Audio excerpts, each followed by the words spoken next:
welcome back. Joining me now is local environmental artist Chantal Calato with details on her upcoming art show. Welcome. Thank you for being here today. Thanks for having me, Kate. All right, so let's hear more about an environmental artist. What does that mean? I definitely know art. I've been to the Birchfield Penny, and obviously I've been to AKG, but share more about what's so special about your art. Okay, so I have been an environmental artist for over 20 years now. I grew up, many of us know about Love Canal. I grew up right next to Love Canal. And Western New York in general has a lot of toxic waste around it. So having grown up around that and being an artist, it was pretty hard for me to ignore the environmental issues that we have going on here in Western New York. So I've really harnessed that in my art. With the current work that I'm doing, I have a couple of things I've been working on. At the Birchfield Penny, I have a show coming up that I'm part of. It's called Common Currents. It's going to be opening in July.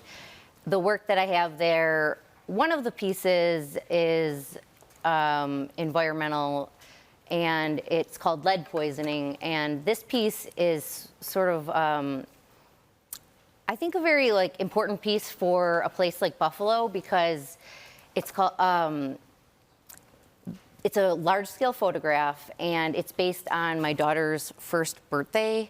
Okay. So when every child, if you're born in the city of Buffalo, when they go to the doctor on their first birthday, they need to be tested for lead poisoning. Yes. And we bought our house in the city right around the time she turned 1 year old.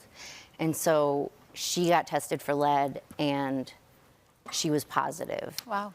And at the same time, I had just opened a large show at the Birchfield about people being poisoned by toxic waste in their home. And I was devastated. I mean, any parent would be devastated if their child was tested positive for lead.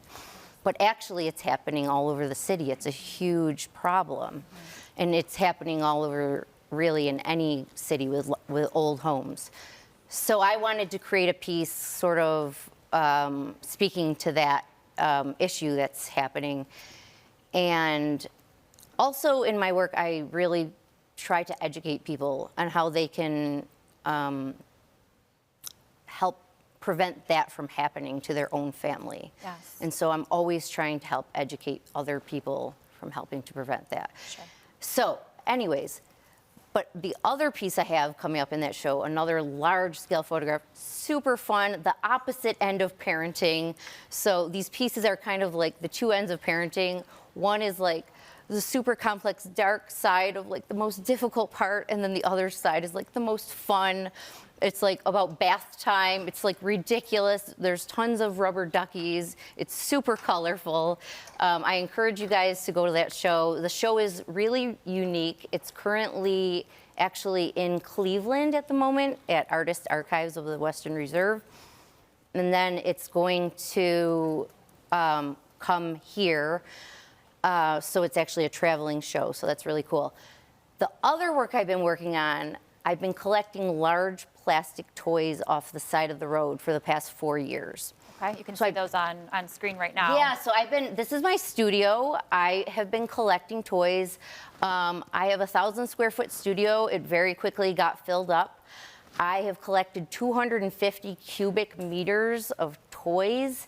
I have them surrounding my garage. I have them filling my garage. I have them surrounding my house. I mean, my husband wants to kill me. They're all over the place. But I have been building these gigantic sculptures with them. I call the sculptures push toy monstrosities.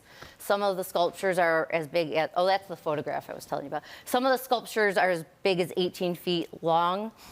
I'm having a blast building these sculptures.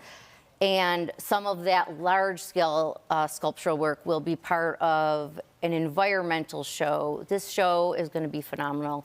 I've been working with Michael Beam. He's the curator at the Castellani Art Museum at Niagara University. And him and Doug Tewksbury are curating a show. It's going to be all of 2026. And they're bringing in a few artists from international, from Japan and some other places.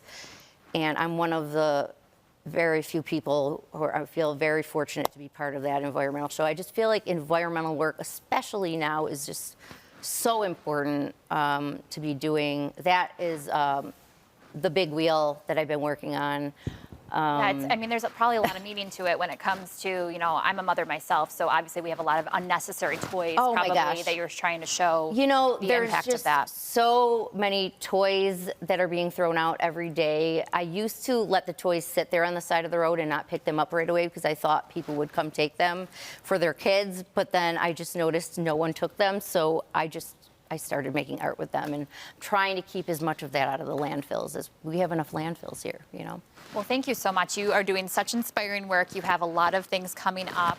If you'd like to learn more about Chantal's work, you can send her an email or visit chantalcalato.com. Thank you again, Chantal. Thank you, Kate.